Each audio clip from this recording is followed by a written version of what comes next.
ગુજરાતમાં ભારે વરસાદની અંબાલાલ પટેલે આગાહી વ્યક્ત કરી છે। સૌરાષ્ટ્ર અને મધ્ય ગુજરાતમાં ભારે વરસાદ વરસશે અને 19 જૂન સુધી તો રાજ્યના અનેક ભાગોમાં વરસાદની સ્થિતિ વ્યક્ત કરવામાં આવી છે।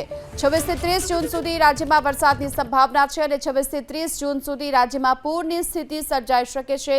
હવામાન નિષ્ણાંત અંબાલાલભાઈ પટેલે અનુમાન વ્યક્ત કર્યું છે।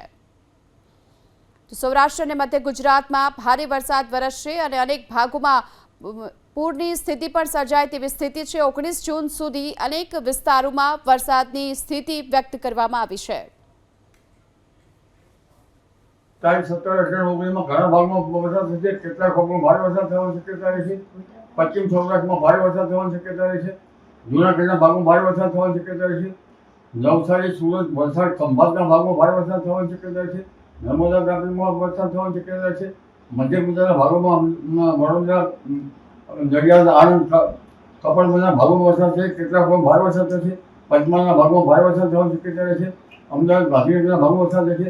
મહેસાણા, ઉત્તર ગુજરાતના ભાગમાં પાટણ તેમજ મહેસાણા, બનાસકાંઠા, સાબરકાંઠા, અરવલ્લી, હિંમતનગરના ભાગમાં વરસાદ થશે। કચ્છના કેટલાક ભાગમાં વરસાદ થવાની શક્યતા રહેશે।